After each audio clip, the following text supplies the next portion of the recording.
Hi friends, నేను సంతోష్ కుమార్. ఈ వీడియోలో మన టాపిక్ వచ్చేసరికి Telangana state class 10 mathematics public పేపర్‌లో 8 మార్క్స్ క్వెషన్స్‌గా ఏ క్వెషన్స్ మనము ఎక్స్‌పెక్ట్ చేయొచ్చు. 8 మార్క్స్ క్వెషన్స్‌తో పాటు 4 మార్క్స్ క్వెషన్స్‌కి ఏ మోడల్స్ ప్రిపేర్ అవ్వాలి అనేది కంప్లీట్‌గా ఈ వీడియోలో అయితే చూద్దామండి. సో వీడియోని చివరి వరకు చూడడానికైతే ట్రై చేయండి ఫ్రెండ్స్. నచ్చితే తప్పకుండా లైక్ అయితే చేయండి. ఓకే ఫ్రెండ్స్, ఇంపార్టెంట్ క్వెషన్స్ అన్న మోడల్స్ చెప్పుకునే ముందు ఒకసారి మనకి మోడల్ చూసుకుంటే, అంటే పేపర్ మోడల్ చూసుకుంటే సెక్షన్ 3లో అంటే 8 మార్క్స్కి సంబంధించి ఫస్ట్ చూద్దాము. సెక్షన్ 3లో మనకి 8 మార్క్స్ అయితే ఉంటాయి. 8 మార్క్స్ రాయాలి. 4 into 8 టోటల్గా సెక్షన్ 3 32 మార్క్స్ అయితే మనకు వస్తాయి. ఓకేనా ఫ్రెండ్స్? సెక్షన్ 3లో అగైన్ మనకి మళ్ళీ గ్రూప్ ఏ ఉంటుంది, గ్రూప్ బి ఉంటుంది. గ్రూప్ ఏలో 4 క్వశ్చన్స్ ఇస్తారు, 2 క్వశ్చన్స్ ఆన్సర్ చేయాలి. అండ్ గ్రూప్ బిలో 4 క్వశ్చన్స్ ఇస్తారు, 2 క్వశ్చన్స్ ఆన్సర్ చేయాలి. సో టోటల్గా ఇందులో నుంచి 2 టోటల్గా 4 క్వశ్చన్స్ 4 into 8 32 మార్క్స్ అయితే వస్తాయి. ఫ్రెండ్స్, మీకు చాలా లక్కీ అని చెప్పాలి. ఇలా ఇంటర్నల్ చాయిస్ కాదు, ఇలా చాయిస్ ఇచ్చినందుకు. ఏపీ పేపర్ చూసుకుంటే కనుక అక్కడ ఇంటర్నల్ చాయిస్ ఉంటుందండి. అంటే 2 క్వశ్చన్స్ ఇస్తారు, ఏదో ఒక క్వశ్చన్ కంపల్సరీగా రాయాలి. ఓకేనా ఫ్రెండ్స్? ఇక్కడైతే మీకు గ్రూప్ ఏలో 4 క్వశ్చన్స్ ఇస్తారు, ఏ ఒక 2 క్వశ్చన్స్ రాసుకోవాలి. అక్కడికంటే అంటే ఆ మోడల్ కంటే ఈ మోడల్ అయితే బెటర్ నన్ను అడిగితే. బట్ స్టాండర్డ్ చూసుకున్నట్టయితే, అంటే మీకు మొన్న ప్రీ ఫైనల్స్ జరిగాయి కదా, అందులో ఇచ్చిన క్వశ్చన్స్ స్టాండర్డ్ చూసుకున్నట్టయితే ఏపీతో కంపేర్ చేసుకుంటే కొంచెం స్టాండర్డ్ అనేది ఎక్కువ, అంటే కొంచెం కష్టంగా అయితే అడిగినట్టు చెప్పుకోవాలి. ఓకేనా ఫ్రెండ్స్? బట్ భయపడొద్దండి, మీరు కొంచెం ఎక్కువగానే చేసి ఉంటారు. ఏపీలో అయితే ఇక్కడ 2 చాప్టర్స్ అయితే కంప్లీట్గా రిమూవ్ చేశారు, బట్ ఇక్కడ అలా కాదు కదా. ఓకేనా ఫ్రెండ్స్? సో చాయిస్ కూడా ఉంది కాబట్టి మీ స్టాండర్డ్ మీకు సరిపోద్ది. ఓకేనండి? బాగా కష్టంగా అయితే ఇవ్వరు, ఎందుకంటే చాయిస్ ఉన్నది కాబట్టి ఈ ప్రాబ్లం ఏమీ లేదు. బట్ ఇక్కడ ఏంటంటే గ్రూప్ ఏలో 4 క్వశ్చన్స్ ఇస్తారని చెప్పుకున్నాము. ఆ 4 క్వశ్చన్స్ ఏ లెసన్ నుంచి రావచ్చు అన్నది ఒకసారి మనం చూద్దాము. అండ్ గ్రూప్ బిలో 4 క్వశ్చన్స్ ఇస్తారని చెప్పుకున్నాము. ఆ గ్రూప్ బిలో 4 క్వశ్చన్స్ ఏ లెసన్స్ నుండి రావచ్చు అన్నది కూడా చూద్దాం. సో ఫస్ట్ ఈ గ్రూప్ ఏ అని చూసుకున్నట్టయితే మనకి టోటల్గా 14 చాప్టర్స్ అండి. 14 చాప్టర్స్లో మీకు చాప్టర్ అనేది కంప్లీట్గా రిమూవ్ చేయలేదు. చాప్టర్స్లో కొన్ని టాపిక్స్ అనేవి రిమూవ్ చేశారు. సో ఇప్పుడు అదంతా అనవసరము, బట్ మీకు ఒక ఐడియా కోసం అంతే. అయితే గ్రూప్ ఏలో ఎక్కువగా మనకి అంటే ఈ చాప్టర్స్ నుండి క్వశ్చన్స్ వస్తున్నాయి. ఓకేనా ఫ్రెండ్స్? అంటే టోటల్గా మీకు 4 క్వశ్చన్స్ రావాలి కదా. 4 క్వశ్చన్స్లో ఈ చాప్టర్స్ నుండి మాత్రమే మీకు క్వశ్చన్స్ వస్తున్నాయి. అంటే ఇంకా చెప్పాలంటే ఇది మీకు పేపర్ 1 చాప్టర్స్ కింద, ఇవి పేపర్ 2 చాప్టర్స్ కింద కూడా తీసుకోవచ్చు. ఓకేనండి? ఈ 1, 2, 3, 4, 5, 6 ఈ 6 చాప్టర్స్ నుండి కంపల్సరీగా మీకు 4 క్వశ్చన్స్ వస్తాయి. ఆ 4 క్వశ్చన్స్లో ఏ ఒక 2 క్వశ్చన్స్ రాయాలి. ఓకేనండి? ఎక్కువగా ఈ పైన ఉన్న 4 చాప్టర్స్ నుండి అయితే బాగా వచ్చాయి. ఇది కూడా కోఆర్డినేట్ జామెట్రీ అంటే సెట్స్ నుండి పెద్దగా రాలేదు, మరి ఎందుకో తెలియదు కానీ. ఓకేనండి? ఈ 5 చాప్టర్స్ నుండి వచ్చాయి. బట్ నా సజెషన్ ఏంటంటే టోటల్గా మీరు ఈ 6 చాప్టర్లోని క్వశ్చన్స్ ప్రిపేర్ అవ్వండి. నేను ఏ చాప్టర్ నుండి ఏ క్వశ్చన్స్ ప్రిపేర్ అవ్వాలని కూడా నేను చెప్తానండి. ఓకేనండి? మీకు ఒక బేసిక్ ఐడియా కోసం నేను చెప్తున్నాను. ఓకేనా ఫ్రెండ్స్? అయితే మీకు డౌట్ రావచ్చండి, ఇన్ని చాప్టర్స్ ప్రిపేర్ అవ్వడం ఎందుకు, కేవలం 2 క్వశ్చన్స్కి అని మీరు అడగవచ్చు. ఇప్పుడు సపోజ్ ఈ పేపర్లో ఈ 4 చాప్టర్స్ నుండి 4 క్వశ్చన్స్ ఇచ్చారని అనుకుందాం. ఫస్ట్ 4 చాప్టర్స్ నుండి మీరు ఏం చేస్తారంటే రియల్ నెంబర్స్, పాలినామియల్స్ మాత్రమే ప్రిపేర్ అయ్యి వెళ్తారు. అంటే ఏదో ఒక 2 క్వశ్చన్సే కదా, సో ఈ 2 క్వశ్చన్ నుంచి రాస్తే సరిపోద్దన్న దృష్టిలో పెట్టుకుని 2 ప్రిపేర్ అయ్యి వెళ్తారు. ఒకవేళ మన అదృష్టం బాగోక రియల్ నెంబర్స్ నుండి క్వశ్చన్ టఫ్గా ఇచ్చిస్తే పరిస్థితి ఏంటి, అంటే మనం చేయలేనట్టు విధంగా ఇస్తే పరిస్థితి ఏంటండి, ఆ క్వశ్చన్ పోయినట్టే కదా. ఓకేనా ఫ్రెండ్స్? అందుకని చెప్పి మీరు చాప్టర్ని మొత్తానికి చాయిస్ వదిలేసుకోవద్దండి. బేసిక్గా అంటే కొన్ని చాప్టర్స్ బాగా డెప్త్ మీకు ప్రిపేర్ అయ్యే ఉంటాయి. అండ్ ఇప్పుడు సెట్స్ ఉందనుకోండి, లేదా కోఆర్డినేట్ జామెట్రీ ఉందనుకోండి, దీన్ని కంప్లీట్గా వదిలేయద్దు. కొన్ని క్వశ్చన్స్ నేను చెప్తాను, అవి ప్రిపేర్గా వెళ్ళండి. ఎందుకంటే ఇన్ కేస్ మనకి ఎలాగ మనం బాగా వచ్చు అన్న చాప్టర్స్ టఫ్గా ఇచ్చేసాడు అనుకోండి, అంటే టోటల్గా 4 క్వశ్చన్స్ ఇస్తారు కదా. ఓకేనా ఫ్రెండ్స్? ఇలా 4 క్వశ్చన్స్ ఇచ్చారని అనుకుందాం. సో ఈ 2 టఫ్గా ఇచ్చినా కానీ ఈ 2 ఈజీగా ఇవ్వచ్చు. ఓకేనండి? సో అలాగా మీరు సేఫ్ అవుతారు. అంతేగాని మీరు టోటల్గా కంప్లీట్గా 2 చాప్టర్స్ రిమూవ్ చేసేసి ఇంకా వరుసగా ప్రిపేర్ అవ్వకుండా వెళ్ళొద్దు. ఓకేనండి? సరే, ఇక్కడ కూడా అంతే. గ్రూప్ బిలో అయితే మీకు 7 చాప్టర్స్ నుండి క్వశ్చన్స్ వస్తున్నాయి. అంటే ఈ 7 చాప్టర్స్ ఇవి. వచ్చి మీకు క్వాడ్రాటిక్ ఈక్వేషన్స్ నుండి అయితే లాంగ్ ఆన్సర్ క్వశ్చన్ ఏమీ రావట్లేదు, అంటే 8 మార్క్స్కి. ఓకేనా ఫ్రెండ్స్? అంటే ఏమన్నా టాపిక్స్ రిమూవ్ చేశారేమో నాకు డౌట్. అంటే నాకు పెద్ద క్లారిటీ లేదు ఏ టాపిక్స్ రిమూవ్ చేశారన్నది. బట్ క్వాడ్రాటిక్ ఈక్వేషన్ నుండి అయితే మీకు లాంగ్ ఆన్సర్ క్వశ్చన్స్ రాలేదు. ఇది నేను దేన్ని బట్టి చెప్తున్నానంటే మీకు జరిగిన ప్రీ ఫైనల్ ఎగ్జామ్ పేపర్స్ నుండి డిఫరెంట్ డిస్ట్రిక్ట్స్లో డిఫరెంట్ పేపర్స్ కదా, అన్ని పేపర్స్ని బేస్ చేసుకుని నేను ఇవన్నీ చెప్తున్నాను. ఓకేనండి? సో ఇప్పుడు మనం ఏం చేద్దామంటే ఈచ్ లెసన్ నుండి ఏ క్వశ్చన్స్ ప్రిపేర్ అవ్వాలి 8 మార్క్స్కి అండ్ 4 మార్క్స్కి. ఓకేనా ఫ్రెండ్స్? ఈ వీడియోలో చెప్పిన ప్రతి క్వశ్చన్ మీరు ప్రిపేర్ అవుతే మ్యాక్సిమం కాదండి, కంప్లీట్గా 4 మార్క్స్ 8 మార్క్స్ మీరు ఈజీగా ఆన్సర్ చేయగలుగుతారు. ఓకేనా ఫ్రెండ్స్? సో వీడియోని చివరి వరకు చూడడానికి అయితే ట్రై చేయండి. లెంతీ ఉందని చెప్పి చూడడం మానేయద్దు. ఫ్రెండ్స్, మీరు ఒక చిన్న పాయింట్ గమనించాలండి. గ్రూప్ బిలో కేవలం మనకి 4 క్వశ్చన్స్ మాత్రం వస్తాయి. గ్రూప్ ఏ లాగే నేను ఇన్ని చాప్టర్స్ రాశానంటే ఈ అన్ని చాప్టర్స్ నుండి ఏదో ఒక 4 చాప్టర్స్ నుండి 4 క్వశ్చన్స్ వస్తున్నాయని మీనింగ్. ఓకేనండి? Okay, first chapter real numbers నుంచి చూసుకుంటే ఫస్ట్ మీకు most important proof of irrational number కంపల్సరీగా అడుగుతున్నారండి. అయితే ఇక్కడ ఈ ప్రూఫ్ అనేది సింగిల్ నెంబర్ అడగవచ్చు, డబుల్ నెంబర్ అడగవచ్చు. అంటే లైక్ సింగిల్ నెంబర్స్ అంటే ఎలాంటివి, డబుల్ నెంబర్స్ అంటే 5 - √3 అడగవచ్చు. లేదా అంటే ఈ మోడల్ అండి అడగవచ్చు. అంటే 5 - √3 అడిగేస్తారని కాదు, ఈ మోడల్ అడగవచ్చు. అక్కడ ఏదైనా నెంబర్ చేంజెస్ ఇవ్వచ్చు. ఓకేనా ఫ్రెండ్స్? అండ్ దాంతోపాటు ఎలాంటివి కూడా అడగవచ్చు అండ్ ఎలాంటివి కూడా అడగవచ్చు, ఈ మోడల్స్ కూడా. ఓకేనండి? Anyway this is the most important topic from the chapter real numbers. ఓకేనండి? తర్వాత లాగరిథమ్స్. ఇది 8 మార్క్స్ కంటే ఎక్కువగా 4 మార్క్స్కి అడుగుతున్నారు. ఓకేనా ఫ్రెండ్స్? అంటే ఇది మాత్రం కంపల్సరీగా 8 మార్క్స్కి అడుగుతున్నారు. ఇది మ్యాక్సిమం 8 మార్క్స్కి అడగట్లేదు, ఎక్కువగా 4 మార్క్స్కి అడుగుతున్నారు. ఓకేనండి? మీరు లాగరిథమ్స్లో ఎగ్జాంపుల్ 11, 12, 13, 14 అండ్ ఎక్సైజ్ 1.5లో 5, 6, 7, 8 ఇవన్నీ ప్రాబ్లమ్స్ చేసుకుంటే ఈజీగా 4 మార్క్స్ కంప్లీట్ అయిపోద్ది. బైగా మీకు 8 మార్క్స్కి అడిగితే కూడా ఇందులోంచి అడుగుతారు. ఓకేనండి? Next important Euclid division lemma. దీని గురించి కూడా చాలా క్వశ్చన్స్ అయితే అడిగారండి. అంటే చాలా పేపర్స్లో మీ ప్రీ ఫైనల్ పేపర్స్లో ఎక్కువగా లాగరిథమ్స్ కంటే ఎక్కువగా 8 మార్క్స్కి ఈ క్వశ్చన్స్ అయితే అడిగారు. ఓకేనండి? అడిగితే ఇది అడిగేస్తున్నారు డైరెక్ట్గా, లేదంటే యూక్లిడ్ డివిజన్ ఆల్గరిథం బేస్ చేసుకుని మీకు 8 మార్క్స్కి అయితే అడుగుతున్నారు from the chapter real numbers. ఓకేనండి? సో దీనికోసం ఎగ్జాంపుల్ 1 అండ్ ఎక్సైజ్ 1.1లో అన్ని ప్రాబ్లమ్స్ ఒకసారి మీకు చూసుకున్నట్టయితే ఈ టాపిక్ నుండి ప్రాబ్లం అనేది ఈజీగా కవర్ అయిపోతుంది. ఓకేనండి?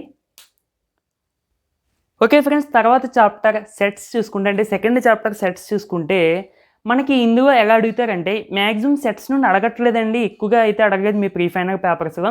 ఇన్ కేస్ అడిగితే కనుక ఈజీ చాప్టరే కాబట్టి ఇన్ కేస్ అడిగితే కనుక ఎలా అడుగుతారంటే ఇప్పుడు A = B = C = D = అని చెప్పి ఒక 4 సెట్స్ ఇచ్చేసి ఎలా ఇస్తారంటే సెట్ బిల్డర్ ఫామ్గా ఇస్తారండి. ఓకేనండి? సెట్ బిల్డర్ ఫామ్గా ఇచ్చేసి వీటి మధ్య ఆపరేషన్స్ అంటే A యూనియన్ B ఎంత, B - D ఎంత, C - D ఎంత, ఇలా ఆపరేషన్స్ అడగొచ్చు. ఓకేనండి? ఎనీవే చాలా ఈజీగా ఉంటుంది ఈ క్వశ్చన్ ఈ మోడల్లో అడిగితే. ఓకేనా ఫ్రెండ్స్? లేదు అంటే వెన్ డయాగ్రామ్స్ బేస్ చేసుకుని క్వశ్చన్ అడగొచ్చు. ఓకేనా ఫ్రెండ్స్? నేను ఇక్కడ టాపిక్ చెప్తున్నానండి, ఇంపార్టెంట్ మోడల్స్ ఇంపార్టెంట్ ప్రాబ్లమ్స్ ఈ క్వశ్చన్ కంపల్సరీగా పడిపోతుందని చెప్పను. ఓకేనా ఫ్రెండ్స్? ఎందుకంటే మీరు టాపిక్కి సంబంధించి నేర్చుకున్నారనుకోండి, అప్పుడు ఆ క్వశ్చన్స్ పడితే మీరు ఈజీగా ఆన్సర్ చేయగలుగుతారు. ఇప్పుడు నేను ఒక క్వశ్చన్ చెప్పాను, ఆ క్వశ్చన్ బాగా ఇంపార్టెంట్ అని చెప్పాను, మీరు అదే క్వశ్చన్ ప్రిపేర్ అయ్యి వెళ్తారు. అక్కడ వేరేగా అడిగితే మనం చేసేది ఏమి ఉండదు. ఓకేనా ఫ్రెండ్స్? అందుకని చెప్పి ఒక టాపిక్ బేస్ చేసుకుని ఉన్న క్వశ్చన్స్ మనం ప్రాక్టీస్ చేస్తే మనకి కొంచెం మంచి మార్క్స్ అండ్ ఎగ్జామ్గా మనం ఇబ్బంది పడకుండా అయితే ఉంటాం. ఓకేనండి? సో ఇది సెట్స్ నుండి ABCD లేదా AB అంటే సెట్ బిల్డర్ ఫామ్గా సెట్స్ ఇచ్చి ఆపరేషన్స్ అడిగారు. అది ఒకటే గుర్తుపెట్టుకోండి సింపుల్గా. మీకు ఇంకా ఐడియా కావాలంటే AP పబ్లిక్ పేపర్ చూసుకున్నట్టయితే అక్కడ అలాగే అడిగారు. ఓకేనండి? అండ్ మీ టెక్స్ట్ బుక్లో కూడా ఈ మోడల్లో ప్రాబ్లం ఉంది. ఎక్సైజ్ 2.2లో 5th problem and 6th problem మీకు చూసుకున్నట్టయితే ఈ మోడల్గా అయితే ఉంటుందండి. కంపల్సరీగా క్వశ్చన్ మీకు 8 మార్క్స్కి అడిగాడు అంటే ఇదే మోడల్గా క్వశ్చన్ రావాలి. ఇన్ కేస్ ఇది మిస్ అయితే గనక వెన్ డయాగ్రామ్స్ నుండి అయితే వస్తుందండి. ఓకేనా ఫ్రెండ్స్? అండ్ ఇక పాలినామియల్స్ చూసుకున్నట్టయితే ఫస్ట్ ప్రిఫరెన్స్ మీరు గ్రాఫ్కి ఇవ్వండి. కంపల్సరీగా ప్రతి ఒక్కరు గ్రాఫ్ నేర్చుకోండి. ఓకేనండి? అందరూ నేర్చుకుని ఉంటారు, బట్ దీనికి ఫస్ట్ ప్రిఫరెన్స్ ఇవ్వండి పాలినామియల్స్ చాప్టర్ నుండి. ఓకేనా ఫ్రెండ్స్? ఇక్కడ మనం గ్రాఫ్ దగ్గర చేసే మిస్టేక్ ఏంటంటే ఓన్లీ చాలామంది గ్రాఫ్ డ్రా చేసి వదిలేస్తారు అంతే. అక్కడ ఓన్లీ గ్రాఫ్ డ్రా చేయమండి. గ్రాఫ్ డ్రా చేసి ఇచ్చిన పాలినామిల్కి జీరోస్ కనిపెట్టమంటాడు. అంటే find the zeros of the polynomial using graphical method అని అంటారు. అంటే ఏంటి, ఆ పాలినామిల్ నువ్వు గ్రాఫ్ డ్రా చేసి ఆ గ్రాఫ్ ద్వారా నువ్వు జీరోస్ కనిపెట్టాలి. ఓకేనండి? సో అది చూసుకోండి. And in case graph miss అవ్వదు, మ్యాక్సిమం 90% మిస్ అవ్వదు. ఇన్ కేస్ మిస్ అయితే గనక ఓకేనా friends, relationship verify the relationship between zeros and coefficients అని మనకి క్యూబిక్ పాలినామిల్కి ప్రాబ్లమ్స్ అయితే ఉంటాయండి. 2 ప్రాబ్లమ్స్ ఉంటాయి. అవి కూడా ఎగ్జాంపుల్ 7 అండ్ ఎక్సైజ్ 3.3లో 4th. ఇవి కూడా చాలా ఈజియెస్ట్ మోడల్స్. ఇన్ కేస్ ఇది మిస్ అయితే కనుక ఇవి అడగొచ్చు. ఓకేనండి. ఇంక ఇది అడగకపోతే మ్యాక్సిమం ఈ అడగరనుకోండి. బట్ ఫ్రెండ్స్ కొంతమందికి 100కి 95 అబోవ్ తెచ్చుకోవాలని అనుకుంటారండి. వాళ్ళ కోసమైనా అంటే ఇప్పుడు ఎక్కువ రావాలంటే మనం ఎక్కువ చేయాలి కదా! ఓకేనా ఫ్రెండ్స్. అంటే బేసిక్‌గా నాకు ఒక మినిమమ్ మార్క్స్ సరిపోతాయండి. ఒక 70 ప్లస్సో, 60 ప్లస్సో 75 అలా నాకు సరిపోతాయి అనుకుంటే ఇక్కడితో ఆపేయొచ్చు. బట్ నాకు కంపల్సరీగా 95 ప్లస్, 90 ప్లస్ రావాలి అంటే నేను ఇక్కడ చెప్పిన ప్రతి ప్రాబ్లము చేయాలండి. తప్పదు. ఓకేనా ఫ్రెండ్స్. డివిజన్‌కి సంబంధించి అడగొచ్చండి. ఒకవేళ ఇన్ కేస్ ఇది మిస్ అయితే గనక డివిజన్‌కి సంబంధించి కొంచెం పెద్ద ప్రాబ్లమ్స్ అండి. ఇవి లెంతీ ప్రాబ్లమ్స్ మ్యాక్సిమం అడగరని అనుకుంటున్నాను. బట్ ఒకవేళ ఇవి మిస్ అయితే గనక డివిజన్‌కి సంబంధించి అడగొచ్చు. వాటికి సంబంధించి ప్రాబ్లమ్స్ కూడా నేను ఇక్కడ రాశాను. ఒకసారి అయితే చెక్ చేసుకోండి. Okay friends, next fourth lesson pair of linear equations in 2 variables. First preference దీనికి కూడా గ్రాఫ్కి ఇవ్వండి. గ్రాఫ్ కూడా మీకు ఎలా ఇస్తారంటే 2 ఈక్వేషన్స్ ఇచ్చేసి సాల్వ్ దెమ్ గ్రాఫికల్లీ అని అడగొచ్చు. ఓకేనా అండి. సో అది మీరు చూసుకోండి. అంటే సొల్యూషన్ కనిపెట్టాలండి బై యూజింగ్ గ్రాఫికల్ మెథడ్. అంటే 2 ఈక్వేషన్స్ ఇచ్చేస్తారు. Suppose 2x + 3y - 5 = 0, 4x + 6y + 7 = 0. 2 equations ఇచ్చేసి సాల్వ్ దెమ్ గ్రాఫికల్గా అని అడగొచ్చు. ఓకేనా అండి. లేదంటే find the solution of this pair of linear equations in 2 variables using graphical method అని అడగొచ్చు. ఎనీవే మీకు గ్రాఫ్ అన్న పదం కనబడితే కంపల్సరీగా గ్రాఫ్ డ్రా చేయాల్సి ఉంటుంది. ఓకేనండి. అండ్ ఫస్ట్ ప్రిఫరెన్స్ దీనికి ఇవ్వండి. ఓకేనా friends. In case graph miss అవ్వదు, మ్యాక్సిమం మిస్ అవ్వలేదు. ఇన్ కేస్ మిస్ అయితే గనక ఎక్సైజ్ 4.3లో ఈ టైప్ ఆఫ్ ప్రాబ్లమ్స్ ఉంటాయి. 5/x + y - 2/x - y = 1 equations reducible to pair of linear equations in 2 variables అన్న టాపిక్ బేస్ చేసుకుని ప్రాబ్లమ్స్ అయితే ఉంటాయండి. ఇవి లెంతీ కొంచెం, ఇవి అడగొచ్చు. ఓకేనా ఫ్రెండ్స్. ఇన్ కేస్ ఇది కూడా అడగలేదంటే ఏదో ఒక థియరిటికల్ ప్రాబ్లమ్ అడగొచ్చు. అంటే రైటింగ్ ప్రాబ్లమ్స్ ఉంటాయి కదా, అవి ఏదో ఒకటి అడగొచ్చు. మ్యాక్సిమం ఫస్ట్ ప్రిఫరెన్స్ అయితే దీనికి ఇవ్వండి. అంటే నాకు మినిమం మార్క్స్ చాలు అనుకున్న వాళ్ళు ఇది ఒకటి ప్రిపేర్ అయితే సరిపోద్దండి.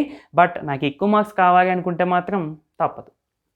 సరే, నెక్స్ట్ క్వాడ్రాటిక్ ఈక్వేషన్స్ నుంచి చూసుకుంటే అయితే ఫ్రెండ్స్ నాకు అంటే మీకు డిలీట్ చేసిన సిలబస్ కొంచెం నాకు తెలియదు, కొంచెం క్లారిటీ లేదు నాకు. ఎనీవే బట్ ఇంపార్టెంట్ టాపిక్స్ మాత్రం చెప్తున్నానండి. ఈ టాపిక్స్ మీకు లేవంటే వదిలేయండి. ఒకవేళ ఉన్నవి అంటే ఈ టాపిక్స్ అయితే ప్రిపేర్ అవ్వండి. ఓకేనా ఫ్రెండ్స్. క్వాడ్రాటిక్ ఈక్వేషన్స్ నుండి అంటే ఇది 8 మార్క్స్ కోసం కాదు, జనరల్గా చెప్తున్నాను. నేచర్ ఆఫ్ ది రూట్స్ అన్న టాపిక్స్ బేస్ చేసుకుని మీకు ఎక్కువగా 2 మార్క్స్ అండ్ బిట్స్ కూడా వస్తూ ఉంటాయండి.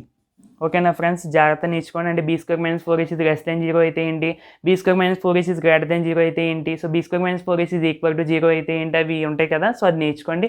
అండ్ ఇంకో విషయము pair of linear equations in 2 వేరియబుల్స్లో a1/a2, b1/b2, c1/c2 ఈ రేషియోని బట్టి మనకి ఇంటర్సెక్టింగ్ లైన్స్ వస్తాయా, ప్యారలల్ లైన్స్ వస్తాయా, కోఇన్సిడెంట్ లైన్స్ వస్తాయా, అండ్ ఈక్వేషన్కి సొల్యూషన్ ఉంటుందా ఉండదా అని చెప్పగలం కదా. ఈ టాపిక్ బేస్ చేసుకుని కూడా 2 మార్క్స్ కానీ బిట్స్ కానీ రావచ్చు. ఓకేనండి. జాగ్రత్త చూసుకోండి ఫ్రెండ్స్. అదృష్టం బాగుంటే దీన్ని బేస్ చేసుకుని 4 మార్క్స్ కూడా అడగొచ్చండి. ఓకేనా ఫ్రెండ్స్. Next find roots. అంటే ఫ్యాక్టరైజేషన్ అనే ప్రాసెస్ యూజ్ చేసి రూట్స్ కనిపెట్టాలి. ఇది 2 మార్క్స్కే. ఒకవేళ అడిగితే 2 మార్క్స్కే, 4 మార్క్స్కి అడిగే ఛాన్స్ అయితే ఉండదు. ఓకేనా. అడిగితే అదృష్టం అని చెప్పుకోవాలి ఇంకా. ఓకేనా ఫ్రెండ్స్. నెక్స్ట్ మోస్ట్ ఇంపార్టెంట్ అండి. ఇది యాక్చువల్లీ కంప్యూటింగ్ స్క్వేర్ మెథడ్ మీకు ఉందో లేదో నాకు తెలియదు. మరి ఒకవేళ ఇది ఉంటే గనక అడిగితే 8 మార్క్స్కి అడుగుతారు. ఓకేనండి. లేకపోతే జస్ట్ లీవ్ ఇట్ అంతే. ఓకేనండి. అండ్ క్వాడ్రాటిక్ ఫార్ములా కూడా ఇంపార్టెంట్. అదే x = -b ± (√b² - 4ac/2a). ఓకేనండి. సో ఇవి మనకి క్వాడ్రాటిక్ ఈక్వేషన్స్ నుండి. ఓకే ఫ్రెండ్స్, నెక్స్ట్ ప్రోగ్రెషన్స్ నుండి. ఇందులో కూడా కంపల్సరీ ఒక క్వశ్చన్ వచ్చేస్తుందండి, చాలా చాలా ఇంపార్టెంట్. ఓకేనా ఫ్రెండ్స్. ఇక ఫస్ట్ చూసుకుంటే ఎక్సర్సైజ్ 6.2లో 6 to 17 ప్రాబ్లమ్స్, అంటే మధ్యలో అంటే 6 నుంచి 17 ప్రాబ్లమ్స్ మీకు ఎలాగైనా అడగొచ్చండి. అందులో కూడా మెయిన్ ఈ 6 to 17లో మెయిన్ 10th ప్రాబ్లం ఒకటి, అండ్ 16th ప్రాబ్లం ఒకటి. ఓకేనండి. అండ్ 17th కూడా ఇంపార్టెంటే. అండ్ 13 ఏమి ఇచ్చాను, for what value of n. అదే మీరు ఒకసారి టెక్స్ట్ బుక్ ఓపెన్ చేసి చూసుకోండి. అండ్ దీంతో పాటుగా మీరు 11th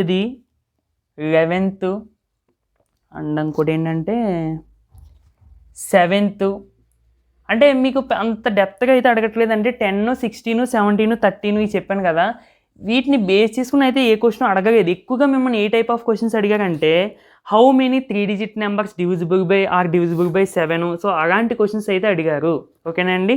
సో దాన్ని బట్టి మీరు ప్రిపేర్ అవ్వండి. ఎక్కువగా how many 2 digit numbers are divisible by 3 అలాంటి క్వశ్చన్స్ అడిగారు. ఓకేనా ఫ్రెండ్స్. సో టెక్స్ట్ బుక్లో మీరు అవి ఫస్ట్ చేసేయండి. అవి అయిపోతే ఇంకా ఇంట్రెస్ట్ ఉంటే కనుక అప్పుడు ఈ మెయిన్ అన్నవి ఫస్ట్ చేసేయండి. ఓకేనా అండి. సో అది తర్వాత ఎగ్జాంపుల్ 15 ఎక్సర్సైజ్ 6.3లో ఎగ్జాంపుల్ 15 కూడా ఒక్క నిమిషం. ఎగ్జాంపుల్ 15 కూడా అవసరం లేదండి. ఇన్ కేస్ ఇది కూడా థియరిటికల్ ప్రాబ్లం అడగట్లేదు మ్యాక్సిమం. అండ్ ఎక్సర్సైజ్ 6.3లో 4th 5th 6th 9th చెప్పాను కదా. 4th 5th 6th and 9th కూడా మోస్ట్ ఇంపార్టెంట్. అదే find the sum of the first 40 positive integers which are divisible by 6. అంటే ఇందాక ఇక్కడ చెప్పాను కదండి, find the number of the 2 digit numbers. So ఆ టైప్ ఆఫ్ క్వశ్చన్స్ ఇక్కడ కూడా సమ్మలో కూడా అడుగుతున్నారు. ఓకేనండి. ఆ టైప్ ఆఫ్ క్వశ్చన్స్ ఫస్ట్ అయితే చేసేయండి. అండ్ మీకు ఇంక ఇచ్చిన క్వశ్చన్స్ ఇదైతే జీపీకి సంబంధించి. జీపీ మరి మీకు ఉందో లేదో నాకు తెలియదు. ఉంటే కనుక ఇవి చేయండి, లేదంటే జస్ట్ లీవ్ ఇట్, అది వదిలేయండి అంతే. సో ప్రోగ్రెషన్స్ నుండి ఈ క్వశ్చన్స్ అయితే ప్రిపేర్ అవ్వండి. ఓకేనా ఫ్రెండ్స్. కంపల్సరీగా ఇవన్నీ ప్రిపేర్ అయితే చాలా మంచిది. బట్ మెయిన్లీ మేము ఇవన్నీ ప్రిపేర్ అవ్వలేము అనుకున్న వాళ్ళు మాత్రం 11th 7th ప్రాబ్లము అండ్ ఈ 4 ప్రాబ్లమ్స్ ప్రిపేర్ అవ్వండి. ఫస్ట్ ప్రిపేర్ అవ్వండి. అంటే చెప్పాను కదా models, how many 2 digit numbers divisible by 4 అలాంటి క్వశ్చన్స్ ప్రిపేర్ అవ్వండి. ఓకేనా అండి. అండ్ ఇందులో ఇది ఫస్ట్ ప్రిపేర్ అయిపోండి. ఆ తర్వాత మీకు ఇంకా ప్రిపేర్ అవ్వాలి అనుకుంటే ఇవైతే ప్రిపేర్ అవ్వండి. చెప్పాను కదండి, నాకు మినిమం మార్క్స్ చాలు అనుకున్న వాళ్ళు అన్నీ ప్రిపేర్ అవ్వాల్సిన అవసరం లేదు. నేను కొన్ని ఇంపార్టెంట్ అని చెప్పాను కదా, ఇందులో ఇవే ఇంపార్టెంట్, మళ్ళీ ఇంపార్టెంట్లోనే కొన్ని ఇంపార్టెంట్ అని చెప్పాను కదా, అవి ప్రిపేర్ అయితే సరిపోద్ది. బట్ నాకు ఎక్కువ మార్క్స్ కావాలి అనుకున్న వాళ్ళు మాత్రం అన్నీ కంపల్సరీగా ప్రిపేర్ అవ్వాల్సిందే. ఓకేనండి. ఎందుకంటే పేపర్ ఈజీగా ఉంటుందా కష్టంగా ఉంటుందా మనం చెప్పలేము. ఓకేనండి. మనం ప్రిపేర్ అవ్వి వెళ్ళడం వరకే. ఈజీగా ఇస్తే అందరికీ మంచిదే, కష్టంగా ఇస్తే మాత్రం మరి మనం చేసేదే ఉండదు కదా. Okay friends, next coordinate geometry most important chapter. ఇందులో నుండి కూడా కంపల్సరీగా ఒక క్వశ్చన్ అయితే వస్తుంది. అయితే ఫ్రెండ్స్ ఇందులో కొన్ని టాపిక్స్ ఎక్కువ, బట్ ఈజీగా టాపిక్స్ ఇవన్నీ ప్రిపేర్ అవ్వాల్సిందే కంపల్సరీగా. సో ఫస్ట్ ఈ రెండు దేనికి సంబంధించినవి అంటే, ఒక 4 పాయింట్స్ ఇచ్చి అది పారాగ్రామ్ ఫామ్ చేస్తుందా, స్క్వేర్ ఫామ్ చేస్తుందా, రాంబస్ ఫామ్ చేస్తుందా అని అడుగుతూ ఉంటారు కదా. సో ఆ టాపిక్ సంబంధించి ఇవన్నీ. ఓకేనండి. మీరు ఇవన్నీ చాలా ఈజీయే. బట్ నా సజెషన్ ఏంటంటే, ఈ సమ్స్ కంటే ముందు మీరు రాంబస్ యొక్క ప్రాపర్టీసు, స్క్వేర్ యొక్క ప్రాపర్టీసు, రెక్టాంగిల్ యొక్క ప్రాపర్టీసు అండ్ ఈక్విలేటర్ ట్రయాంగిల్ యొక్క ప్రాపర్టీసు, ఐసోసెలస్ ట్రయాంగిల్ యొక్క ప్రాపర్టీస్ ఇవన్నీ ఒక్కసారి చూసుకోండి. మీ ఇవన్నీ ప్రాబ్లమ్స్ చేసుకున్నా మీకు అర్థమవుతుంది. ఓకేనండి. సో ఎందుకంటే వీటి బట్టే మనం ఆ ఇచ్చిన 4 పాయింట్స్ ఏది ఫామ్ అవుతుందన్నా చెప్పగలం. అంతే. ఇప్పుడు రెక్టాంగిల్ ఉంది, ఆపోజిట్ సైడ్స్ ఆర్ ఈక్వల్, అవునా కాదండి. ఇప్పుడు ఈ ప్రాపర్టీ తెలియదు అనుకోండి, మనకి ఒక 4 పాయింట్స్ మనకి ఇచ్చారు, డిస్టెన్సెస్ ఆపోజిట్ డిస్టెన్సెస్ ఈక్వల్గా వస్తున్నాయి కదా. ఇది రెక్టాంగిల్ యొక్క ప్రాపర్టీ అని తెలియకపోతే మనం ఏం చేస్తాం, ఏమి చేయలేం కదా. సో అందుకని చెప్పి ఫస్ట్నే ప్రాపర్టీస్ అయితే నేర్చుకోండి. ఏదో ఒక 2 ప్రాబ్లమ్స్ లేదా 3 ప్రాబ్లమ్స్ అయితే చేయండి. అంటే ఎగ్జాంపుల్ 5 or 6 ఇందులో లెంతీగా ఉన్నాయి, మెయిన్లీ 8 మార్క్స్కి అడగొచ్చండి. అంటే 4 పాయింట్స్ ఇచ్చి అడిగేది 8 మార్క్స్ అడగడానికి ఛాన్స్ అయితే ఉంది. అలా కాకుండా ఒకసారి 3 పాయింట్స్ ఇస్తారు.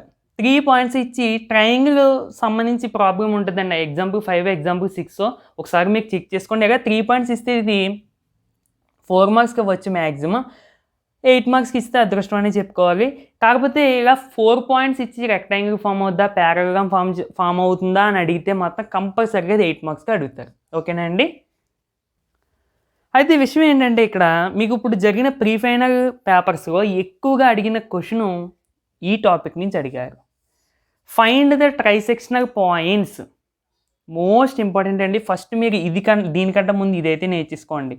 ఓకేనండి. నేను దీని గురించి స్పెషల్గా ఒక వీడియో అయితే చేశానండి. ట్రైసెక్షనల్ పాయింట్ అంటే ఏంటి, ఎలా ఫైండ్ అవుట్ చేయాలనేది దీని గురించి చేశాను. అండ్ సెక్షన్ ఫార్ములా కూడా మీరు దానికి సంబంధించి ఏదో ఒక ప్రాబ్లం చేయండి, మొత్తం అన్ని ప్రాబ్లమ్స్ చేసామని కాదు. ట్రైసెక్షనల్ పాయింట్స్ అంటే ఏంటి అన్నది ఒకసారి చూడండి, దీనికి సంబంధించి ఒక ప్రాబ్లం చేయండి. అదేవిధంగా సెక్షన్ ఫార్ములా అంటే ఏంటి, ఎప్పుడు యూజ్ చేస్తాము, దానికి సంబంధించి ఒక ఫార్ములా, ఈ 2 ఫస్ట్ చేసేయండి. ఆ తర్వాత 3వ ప్రిఫరెన్స్ దీనికి ఇవ్వండి. ఆ తర్వాత ఏరియా ఆఫ్ ది ట్రయాంగిల్ మామూలుగా ఫార్ములా యూజ్ చేసి చేయడం నేర్చుకోండి. ఏముంది, ఫార్ములా అంటే ఫార్ములా బై హార్ట్ చేసుకుంటాము, జస్ట్ పాయింట్స్ ఇందులో సబ్స్టిట్యూట్ చేసుకుంటే అయిపోద్ది. ఓకేనండి. మరి area of the triangle Heron's formula use చేసి కూడా అడుగుతాడు మనకి. ఇలా అడిగితే కనుక మ్యాక్సిమం 8 మార్క్స్కి అడుగుతున్నారు ఒక్కోసారి. అంటే ఇది పెద్ద సమ్మేం కాదు, 4 మార్క్స్కే చెప్పాలంటే, బట్ 8 మార్క్స్ కూడా అడగొచ్చు. ఓకేనండి. Area of the triangle using Heron's formula అది కూడా మీరు చూసుకోండి. అండ్ ఫైనల్లీ కొలీనియర్ పాయింట్స్, ఇది మీకు ఎక్కువగా 4 మార్క్స్కి అడుగుతారు, లేదా బిట్స్లో కూడా అడగొచ్చు. ఓకేనండి. సో ఎనీవే ఈ అన్ని topics most important. First preference trisectional పాయింట్స్కి ఇవ్వండి, తర్వాత సెక్షన్ ఫార్ములా, ఆ తర్వాత ఏరియా ఆఫ్ ది ట్రయాంగిల్. మొత్తం ఇంకా చెప్పాలంటే ఈ లెసన్ అంతా నేర్చేసుకోండి. ఓకేనా ఫ్రెండ్స్, నా మాట ఈ లెసన్ అంతా నేర్చేసుకుంటే మీకు 2 మార్క్ కవర్ అయిపోతుంది, ఒక 4 మార్క్ అయిపోతుంది, ఒక 8 మార్క్ అయిపోతుంది, బిట్స్ కూడా అయిపోతాయి. బిట్స్ కోసం స్లోప్ అన్న టాపిక్ కూడా ప్రిపేర్ అవ్వండి. ఓకేనా ఫ్రెండ్స్, స్లోప్, డిస్టెన్స్ ఫార్ములా ఇవన్నీ అయితే చూసుకోండి. ఓకేనండి. సో అయితే ఫ్రెండ్స్, గ్రూప్ ఏగా టోటల్గా 6 చాప్టర్స్లో అంటే క్వాడ్రాటిక్ ఈక్వేషన్స్ కూడా నేను చెప్పాను అనుకోండి. అంటే టోటల్గా 7 చాప్టర్స్ మీకు ఏ ఇంపార్టెంట్ క్వశ్చన్స్ అనేవి చెప్పాను. మ్యాక్సిమం మీరు ఈ క్వశ్చన్స్ ప్రిపేర్ అయితే మీకు ఫుల్ మార్క్స్ వస్తాయండి. అంటే సెక్షన్ 3 అండ్ సెక్షన్ 2 కూడా మ్యాక్సిమం కంప్లీట్ అయినట్టే. ఓకేనా ఫ్రెండ్స్. సో మిగిలిన 7 చాప్టర్స్ నెక్స్ట్ వీడియోగా అయితే చేసుకుందామండి. వెంటనే ఈ వీడియో అప్లోడ్ చేసిన ఒక 20 మినిట్స్ లేదా ఒక హాఫ్ అన్ అవర్గా నేను నెక్స్ట్ వీడియో అనేది పెట్టేస్తాను. ఓకేనా అండి. సో మీకు కంగారు పడద్దు. సో వీడియో నచ్చితే తప్పకుండా లైక్ చేయండి ఫ్రెండ్స్, అండ్ బాగా ప్రిపేర్ అవ్వండి. All the best. రేపు ఎగ్జామ్ అందరూ బాగా రాయండి, టెన్షన్ లేకుండా. అంటే టెన్షన్ లేకుండా రాయడం అనేది కష్టమే, నిజంగా టెన్షన్ ఉంటుంది ఎలాగైనా. బట్ దాన్ని కంట్రోల్ చేసుకుని మీరు నేర్చుకున్న టాపిక్స్ కొంచెం జాగ్రత్తగా అక్కడ మీకు అటెంప్ట్ చేస్తే మంచి మార్క్స్ వస్తాయి. ఓకేనా ఫ్రెండ్స్, నెక్స్ట్ వీడియోగా మళ్ళీ కలుద్దామండి. Thank you for watching.